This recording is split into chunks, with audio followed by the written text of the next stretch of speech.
Stop it. Get some help.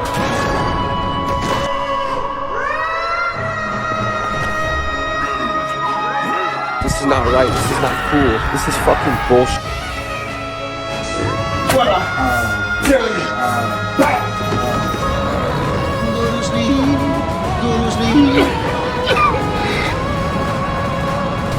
Just stop. Just stop.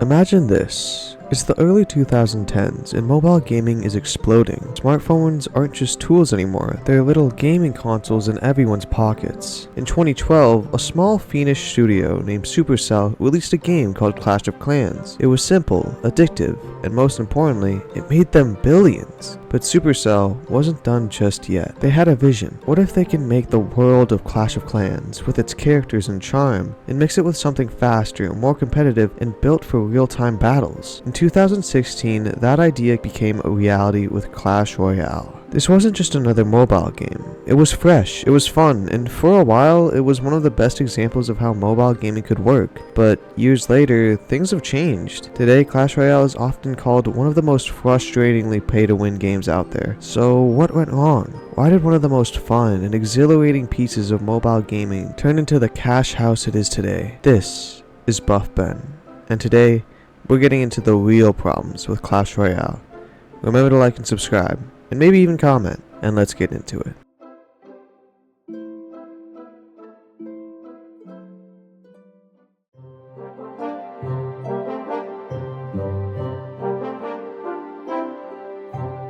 When Clash Royale launched in March 2016, it was something nobody had ever seen before. The concept was brilliant. Real-time strategy, tower defense, and collectible card game mechanics all fused into one. You dropped troops, defended towers, and tried to outsmart your opponent in short, tense matches. Players loved it. You could win with strategy, not just money. The community exploded. YouTubers like Chief, Pat, and Molt were uploading daily, and esports tournaments quickly followed. Clash Royale wasn't just a mobile game, it was a cultural hit. At the start, progression didn't feel unfair. Sure, you could spend money to open chests faster, but a skilled free-to-play player could still climb the ladder and compete with spenders. It was competitive, but balanced enough to keep people hooked. But as years went on, the first cracks started appearing. Clash Royale was built on a card and chest system that slowed progress by design. To level up cards, you needed duplicates, and the higher you climbed, the more duplicates you needed. Suddenly, progress didn't just take time, it took forever. Chest timers became a daily annoyance. Wait 3 hours, 8 hours, even 12 hours for rewards, unless, of course, you paid gems. Supercell had mastered the art of patience testing. And while that was fine early on, as new cards and arenas kept being added, the grind only got worse. Players began noticing something important. The game was less about skill and more about how upgraded your cards were. A level 9 player could outplay a level 11 in every way and still lose because of raw stats. And once you reached the mid to high ladder, those stat differences mattered a lot.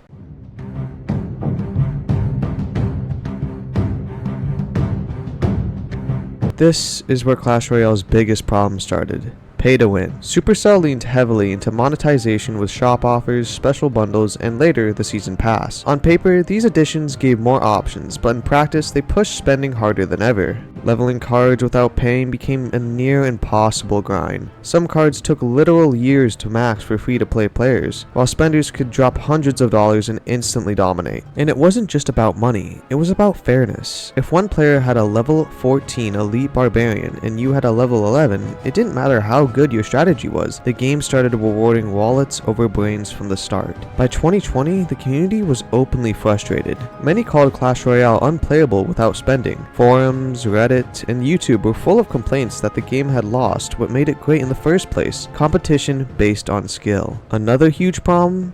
Content. For a game that started off so exciting, updates slowed to a crawl. Months went by without no meaningful changes. When new cards did arrive, they often felt unbalanced, overpowered on release, then nerfed too late, after people had already spent to upgrade them. The same cycle repeated. Supercell would drop a shiny new feature, players would get hyped, and then things would start to stagnate again. Remember Clan Wars 2? It was supposed to be a huge renovation, but most players found it underwhelming, grindy, and poorly thought out. The lack of innovation pushed many longtime players away. Streamers who once built careers on Clash Royale started moving on. Without fresh ideas, even hardcore fans began to burn out. And then came one of the most controversial features Clash Royale has ever introduced: evolutions. On paper, they sounded exciting, a way to power up certain cards with new mechanics, flashy animations, and unique abilities, but in reality, they created even more imbalance between players. Evolutions made some already strong cards ridiculously overpowered. Suddenly, if you didn't have the Evo version of the card, you were at a massive disadvantage in rounds, and unlocking them? Yep, you guessed it, just another grind unless you paid. Players saw this as not an innovation, but as yet another way Supercell pushed pay-to-win mechanics. Instead of balancing old cards or refreshing the meta in fair ways, evolutions felt like a shortcut to forced spending. The backlash was huge. Many players said evolutions were the final nail in the coffin. They shifted the game even further away from skill and closer to who could afford the newest upgrades first. I mean, yeah, they did release free evolutions to players a few months ago in July, but let's be honest here, these had to be the worst evolutions in the game. I feel like they purposely chose these evolutions just because they weren't the strongest and not that much people use them in meta decks. But hey, maybe I'm wrong on this one.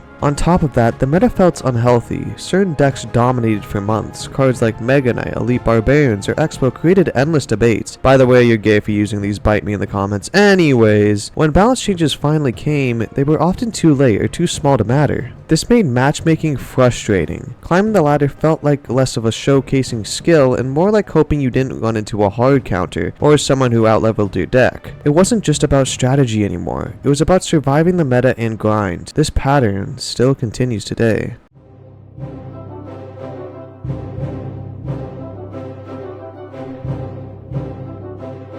Fast forward to present day, and Clash Royale still has a loyal fan base, but the reputation, very different. It's widely criticized as one of the most pay-to-win mobile games out there. Progression is still painfully slow for free players. Level disparities remain a massive issue, and while the game looks polished, the core problems still haven't gone away. The grind, the stale content, and the feeling that money matters more than skill. Many fans argue that Clash Royale could have been the mobile esport, a truly competitive title that lasted for decades. Instead, it became another example of how greed and poor updates can drain the soul out of a great idea. So, what did we learn? What was the real problem with Clash Royale? It's not just one thing, it's a combination of slow progression, poor updates, unbalanced gameplay, and an economy that favors spenders over skillful players. Clash Royale started with endless potential. It was fun, competitive, and even revolutionary, but over time it failed to keep up with its players, and that failure is exactly why many now see as just another pay-to-win mobile game. In terms of being dead, hell no. It still has an amazing community that keeps clashing and posting memes, even now more than ever actually, but what it's doing to its players won't last forever. And that's the tragedy of Clash Royale, a game that could have been so much more, but ended up being remembered for what it didn't do,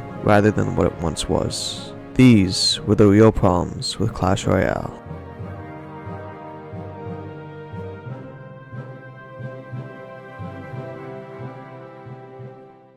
And this is the end of the video. Remember to like and subscribe, and keep a peace of mind that these videos are my opinions that I believe are true. You can have your own, but be respectful about others too. And I will see you guys next time.